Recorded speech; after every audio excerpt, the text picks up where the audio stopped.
Chapter 8. It was her father, Matthew said as he stepped out of the car, his voice hushed. Shara had already moved ahead toward the building, her strides purposeful, far enough away that she couldn't hear them. Who? Andrew asked, frowning as he struggled to catch up. The one who handled the cases in London 10 years ago, Matthew clarified, glancing at Andrew. He was her father. With that, he quickened his pace, hurrying after Shara, leaving Andrew momentarily stunned. I'm such an idiot, he muttered under his breath before following Matthew. As they walked, another thought tugged at him. By the way, where did you disappear to yesterday? You never came back to the station, he asked, his tone deliberately casual. Matthew barely spared him a glance. I had some personal matters to deal with. Nothing important.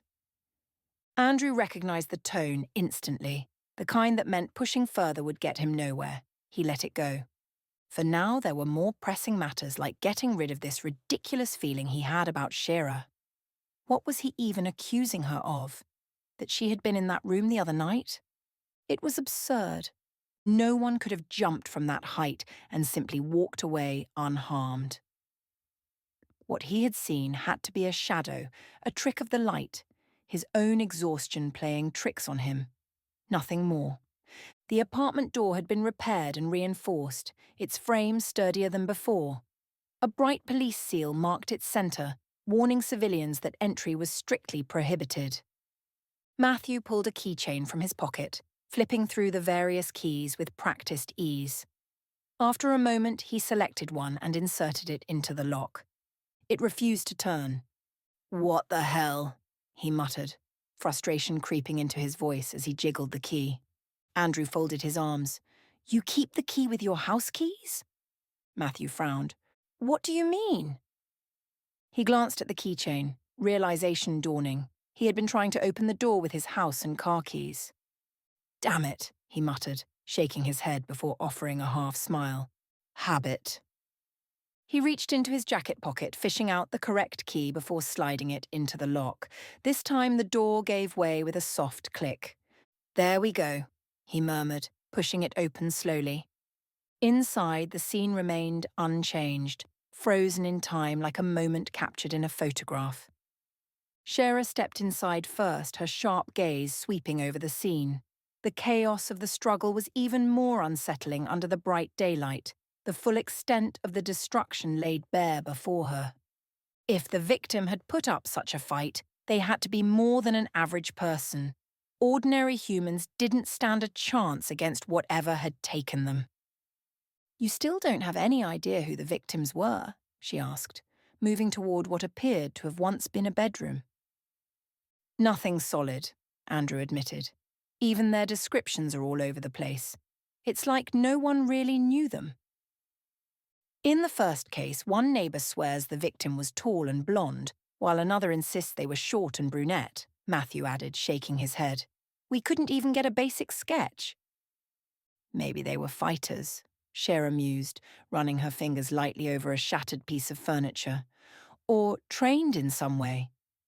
Andrew crouched near a broken table leg, examining the jagged splinters.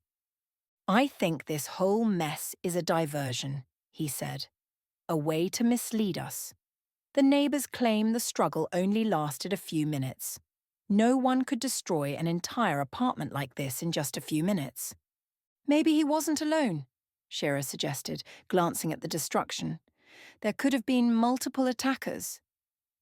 Even if that were the case, it still seems excessive. You're right, she admitted, her eyes narrowing. It's too much. Maybe they were covering something up. Or leaving a message, Andrew countered, his mind working through the implications. Like a signature? Something like that, he agreed. Shara moved from the bedroom to a small, dimly lit office, her boots making faint sounds against the floor. She took in the overturned desk, the scattered papers, the empty bookshelves. The place was familiar, she had seen it the other night. However, as to not draw attention, she lingered a few moments inside, pretending to inspect the mess. Then she stepped back into the living room and glanced around. Something was off. She frowned. Wait, something's missing. Matthew, standing a few feet away, nodded. Yeah, the kitchen. Shera's brows furrowed deeper. I thought all human homes had a kitchen. Andrew's head snapped up. Human? He echoed, his voice edged with surprise. The way she said it, detached as if she wasn't including herself, sent a prickle down his spine. His stomach twisted slightly. It wasn't just an odd phrasing, it was like she truly believed she was something else. He studied her carefully, but Shera didn't seem to notice his reaction. She walked toward the corner where a refrigerator stood, its surface dented from the struggle.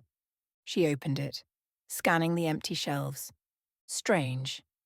If the victim had been as old as the neighbors claimed, it didn't make sense for them to eat out every day. And yet, the neighbors insisted he never left his apartment, never had visitors.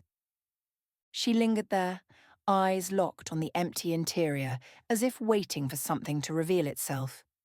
Finally, she exhaled. Something isn't right, she murmured, fingertips grazing the barren shelves. The more she thought about it, the less sense it made. Slowly, a quiet resolve settled in her voice. And damn me if I don't figure this out.